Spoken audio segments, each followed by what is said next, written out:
Welcome back to my channel Jaish learning.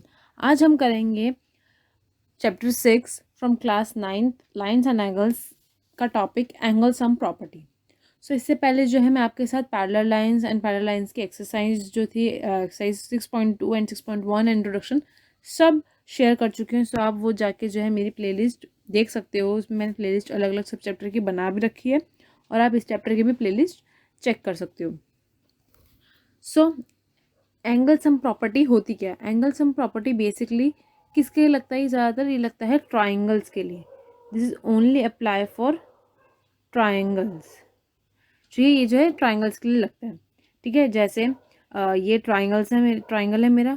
ठीक है, ये ट्राइंगल क्या होता है? ये एंगल्स। ठीक है, ट्राइंगल क्या होते हैं? ये एंगल्स होते हैं। ये हो गया, मैंने नाम दे दिया इसको ए बी सी।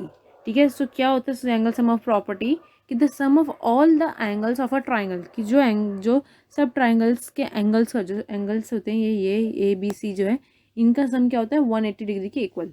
सो मैं लिख सकती हूँ ऐसा कि angle a plus angle b plus angle c is equal to 180 degree. ठीक है, जो भी इसके एंगल्स दे रखे होंगे वो किसके इक्वल होंगे? उनका सम किसके इक्वल होगा? 180 के इक्वल।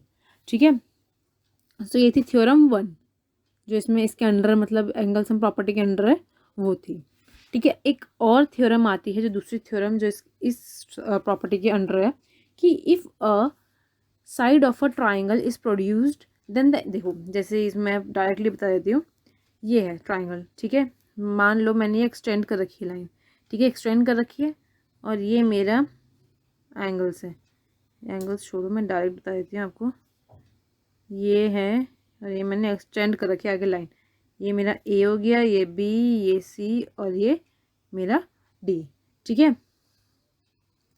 सो मैं क्या बोलूँगी? मैं यहाँ पे बोल सकती हूँ कि मेरा जो ये है ना, इसका सम किसके इक्वल होगा?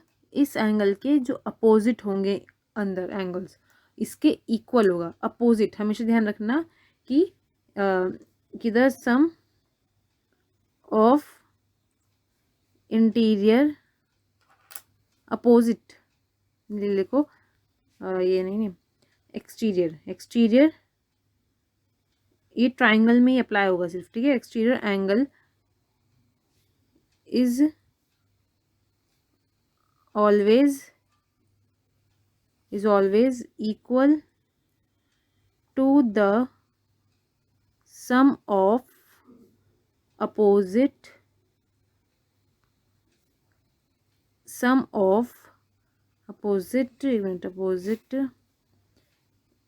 to interior angles। मैंने क्या बोला इसमें? प्रॉपर्टी जो ये थी ये थ्योरम, मैंने क्या बोला इसमें कि जो एक्सटीरियर एंगल्स का सम होता है, मतलब जो मेरे पास ये एंगल गिवन है, मतलब एक्सटीरियर एंगल्स कौन सा होगा? ये जो इसका सम है वो किसके इक्वल होगा? Exterior angle opposite interior angles के इक्वल होगा। So we can say that कि जो एंगल, मैं यहाँ पे बता देती हूँ, जो एंगल क्या है? एंगल ए सी डी, जो एंगल ए सी डी है वो इक्वल है किसके? Angle a plus angle b के। ठीक है, जो ये एंगल होता है ना एक्सटीरियर एंगल, वो ध्यान रखना हमेशा किसके इक्वल होगा? अपोजिट इंटीरियर एंगल्स के। ठीक है, ट्राइंगल के अंदर होगी उसके इक्वल होगा। ठीक है, सो एक थर्ड प्रॉपर्टी ये कहती है। ठीक है, एंड देन आता है आपका इसके बाद में एक्सरसाइज शुरू है। सिर्फ इसमें 2 ही प्रॉपर्टी थी और कोई प्रॉपर्टी नहीं है, बट मैं आपको एग्जाम्पल करा देती हूँ। तो मैं 7th एग्जाम्पल करा देती हूँ इसका। इसके लिए पहले आपको प्रॉपर्टी जो है चित्र पड़ी होनी चाहिए। ठीक है, और पैरेलल लाइंस में जो मैंने आपको बताया कॉरस्पॉन्डिंग एंगल्स क्या होते हैं, ऑल्टरनेट इंटीरियर एंगल्स, वो सब भी आपको पड़े होनी चाहिए, तभी आप जो है ये एक्सरसाइज भी कर पाओगे और जो 6.2 थी वो भी कर पाओगे, क्योंकि यहाँ पे कुछ इंटरलिंक कर सकता है। जो पॉइंट्स होते हैं जो जो मैंने पढ़ा रखा है वो इंटरलिंक कर सकता है। So let us take a question example 7। Example 7 मैंने लिया है, मुझे यहाँ पे फिगर दे रखी है ऐसी। ठीक है, इन फिगर 6.36 में ये मेरे पास फिगर है and this is the line and this is the right angle t plus p. एक मिनट में सी बना लूँ। Plus p and this is r, this is 40 given है आपको, and this is q and this is s and this is x and 30। Okay, and this is y. अब आपको क्या निकालना है, आपको ये सब चीज़ दे रखी है, मैंने आपको यहाँ गिवन भी लिख दिया है, सब कुछ लिख दिया। आपको क्या निकालना है, फाइंड एक्स एंड वाई, वही। ठीक है, अब एक्स एंड वाई कैसे निकालोगे, सबसे पहले आप देखो कि कुछ प्रॉपर्टी यहाँ पे हम क्या प्रॉपर्टी लगा सकते हैं कोई। सो देखो, सबसे पहले देखो मैं यहाँ पे एक प्रॉपर्टी लगा सकती हूँ। अब वो पूछो क्या, एक्स और वाई की वैल्यू लगाने के लिए। सो देखो, अगर ये क्या है, ये 90 डिग्री एंगल है, तो ये पूरा 90 डिग्री हो जाएगा। सो उधर वाला भी क्या हो जाएगा, मतलब एंगल पी टी, मैं इसे लेट कर लेती हूँ ओ, मैं इसे ओ लेट कर लेती हूँ। ठीक है, मैं इसे लो लेट कर लेती हूँ। अब मैं क्या करूँगी, अब मैं जो है यहाँ पे, अरे मेरा हाँ 90 हो गया। देखो देखो एक और चीज़ देखो, यहाँ पे जो है ना 90 लेट कर लिया। अब मैं यहाँ पे लिख दूंगी कि एंगल मेरा पी टी ओ, मैंने ओ लेट कर लिया ना, पी टी ओ मेरा क्या है 90 डिग्री। ठीक है, और मेरे को ऑलरेडी गिवन है कि मेरा एंगल ओ पी टी ये क्या है 30 डिग्री। ठीक है, सो मैं यहाँ से निकाल सकती हूँ, मैं कौन सा एंगल निकाल सकती हूँ, ये वाला angle. I can find easily that angle. ठीक है, सो मैं ओ एंगल जो है ईजिली निकाल पाऊंगी, t O P.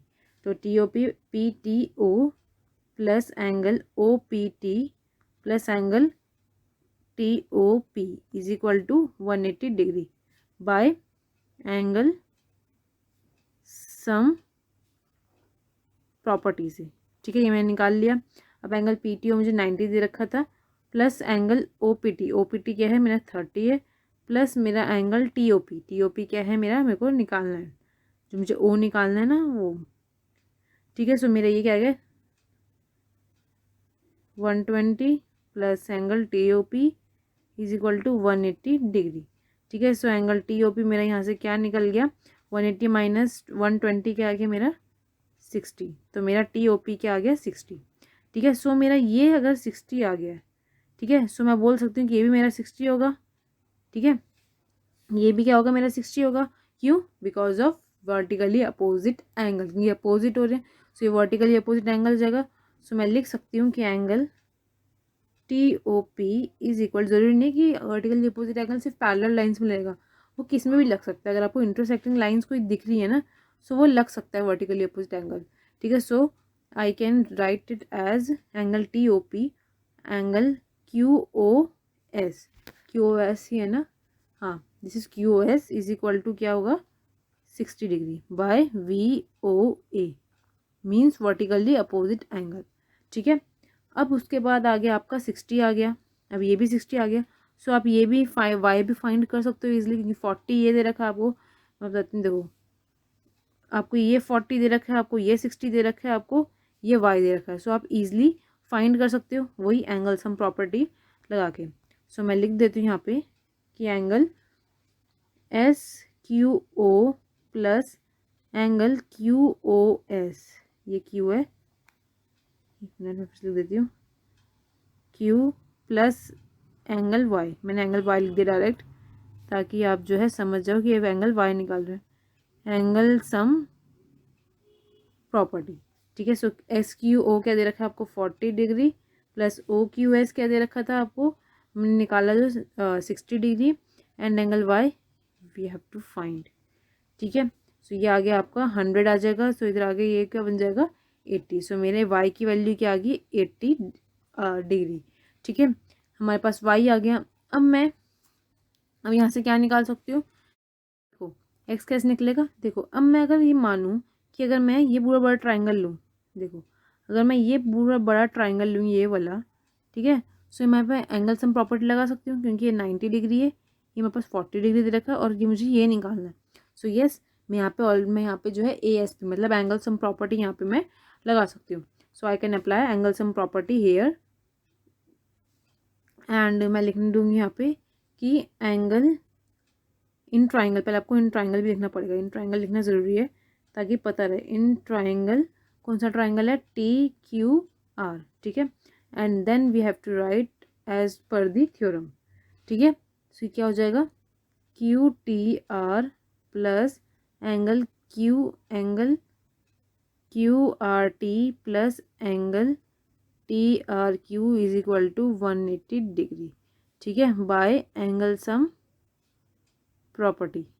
Okay, by angle sum property से अब QTR आपको क्या दे रखा है, यहाँ पे QTR आपको 90 दे रखा है, ठीक है। डायग्राम साथ साथ देखो तो आपको समझ में आएगा।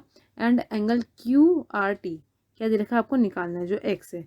और TRQ आपको क्या दे रखा है, जी तो एक ही हो गया ना, QRT और RTQ। तो मुझे TR यहाँ पे Q लेना पड़ेगा, QRT, क्योंकि ये बीच वाले देखते हैं ना, बीच वाले देखते हैं हमेशा। तो TRQ हो गया मेरा, पहले मैंने R लिखा था बीच में, सो वो एक ही हो गया, मतलब चाहे आप QRT लिखो चाहे आप TRQ लिखो एक ही बात है, बट मुझे यहाँ पे Q लेना था बीच में। सो मेरा ये क्या आ जाएगा 40 इज इक्वल टू 180 डिग्री, ठीक है। So I can easily plus this sum this, so 100, so ये आ जाएगा आपका 130 plus x is equal to 180 and the value of x is 180 minus 130 is equal to x is 50 degree. So here the value of x is 50 and y is what? Yes, y is 80. If अगर आपको जो है y की value, y जो है ना, y हमने कैसे निकालता है, एंगल सम प्रॉपर्टी से निकालता, बट हम इसको जो है एक और तरीके से निकाल सकते हैं। अब वो बताती हूँ कैसे हम निकाल सकते हैं। देखो खुद देखो अब आप कि y निकालना था, y कहाँ पर है, y यहाँ पर है, ठीक है। जो y है देखो, एंगल मैं लिख देती हूँ, y is equal to angle SPR plus angle x। अब ये एंगल y यहाँ पर है, एंगल y ये रहा, ठीक है। एंड SPR कहाँ है, SPR ये वाला, ठीक है, ये और ये, ठीक है। एक तरह से क्या हो गया, ये और ये, जो देखो अब ये ट्राइंगल देखो आप, ये वाला, so I have to erase this line because we don't need this line। एक सेकेंड, हाँ। सो देखो अब, सो अब हमें जो है ये ट्राइंगल देखो, ये जो एक्सटेंड हो रखा है ना थोड़ा सा, मैं ये देखो मैंने जैसे येलो लाइन से कर रखा है ना, वो देखो, ठीक है। और मुझे क्या चाहिए, y मेरा ये है, ठीक है। एंड x और y, यहाँ मैं वो थ्योरम लगा सकती हूँ कि interior angles is exterior angles, जो एक्सटीरियर एंगल्स क्या है हमारा y, exterior angle is equal to the sum of opposite interior angle and sum of interior angles. तो ये बाहर का हो गया, y जो है क्या एक्सटीरियर एंगल हो गया, एंड 30 + 6 जो अंदर की साइड है, अपोजिट साइड। सो मैं ये भी लिख सकती हूँ, ये डायरेक्ट आप कर सकते हो, बट आप यहाँ पे भी एंगल सम प्रॉपर्टी लगा सकते हो, सो आपको वो गलत नहीं होगा, ठीक है। ऐसे भी कर सकते हो, और जो मैंने अभी आपको ये तरीका करके दिखाया है वैसे भी कर सकते हो। दोनों ही चीज़ें आपकी जो है करेक्ट, कहीं कहीं करेक्ट होंगी, ठीक है। सो इससे जो अब अगली एक्सरसाइज है 6.3 एंड द लास्ट एक्सरसाइज है ये चैप्टर की। सो ये चैप्टर यहीं ख़त्म हो जाएगा, जब 6.3 लाऊंगी वहीं पे ख़त्म हो जाएगा। सो आई होप कि आपको समझ में आ रही होगा ये चैप्टर भी। ये चैप्टर बहुत आसान है, बस आपको कॉन्सेप्ट समझने की ज़रूरत है कि कॉन्सेप्ट कौन से कहाँ लगेंगे, और पैरेलल लाइंस के जो है कॉरस्पॉन्डिंग एंगल्स वगैरह, एंगल सम प्रॉपर्टी, आपको ये सब जानने की ज़रूरत है, तभी आप जो है इसे ढंग से कर पाओगे, ठीक है। और एंड इसकी PDF जो है नीचे डिस्क्रिप्शन में मिल जाएगी। सो मिलते हैं नेक्स्ट वीडियो में, टेक केयर, बाय बाय।